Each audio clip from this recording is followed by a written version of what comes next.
Elle fabrique des gilets pare-balles pour l'Ukraine. Une entreprise de Violo en Haute-Marne a mis au point ses tenues de protection à destination notamment de l'armée. La société Pangolin a moins d'1 an, mais ses procédés innovants la rendent incontournable sur le marché. Charlotte Meunier, Isabelle Lerouge. Sous ce hangar au milieu des champs se joue la protection de milliers d'agents et de soldats. Ces patrons vont servir de base à la fabrication de gilets pare-balles.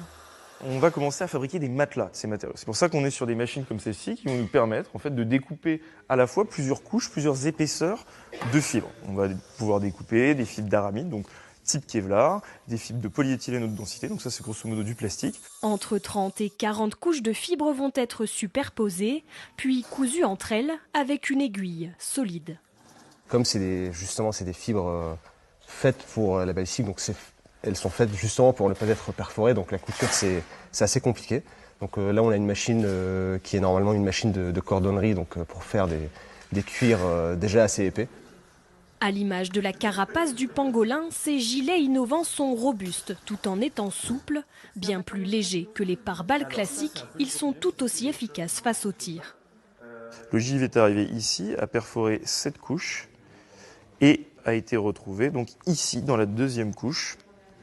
Et ici, on n'a pas de perforation. Donc on arrête très facilement en fait, ce type de munitions-là.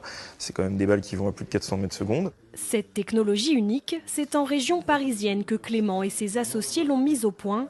Mais la Haute-Marne s'est imposée comme l'endroit idéal pour implanter l'atelier de production.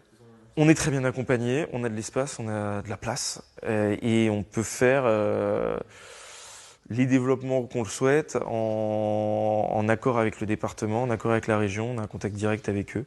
Et pour de l'industrie, on a beau dire, mais l'industrie, on ne va pas la faire en région parisienne, où on va payer 5 000 € le mètre carré. Ces gilets pare-balles au Marnais protègent désormais les forces armées déployées en Ukraine, la police, mais aussi les journalistes ou le personnel humanitaire. En 8 mois, 2000 gilets ont été fabriqués ici, mais face à la demande, la production pourrait doubler en 2023. Le sport comme solution.